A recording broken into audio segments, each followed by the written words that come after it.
لنبدأ مع بعض في فكرة جديدة أننا يمكن أن نغير بيانات الكتاب المعرف أو بيانات المستعير الجديد المعرف. لنفترض أن الكتاب الذي تم تعريفه في نافذة أو زر كتاب جديد تم تغيير بنود فيه أو إدخال اسم المؤلف لم يكن معروف سابقا. لنلاحظ الخطوات البرمجية كيف يتم هذا التعديل. نختار كشف الكتاب، ثم نختار الكتاب المعين الذي نريد تغيير البيانات فيه.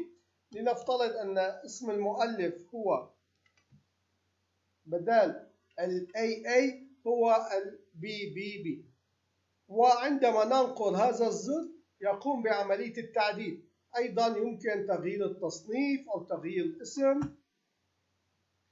عندما ننقر الزر يقوم بعملية التعديل. والآن سوف نطلع مع بعض كيف تم عملية التعديل في هذا الزر.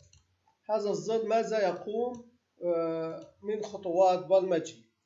إننا عندما ندخل إلى 4G ونختار زر معين الذي هو موجود ب22M، هذا هو الزر الذي نحن نتحدث عنه. هذا الزر يقوم بعملية بسيطة جدا، وهي تعديل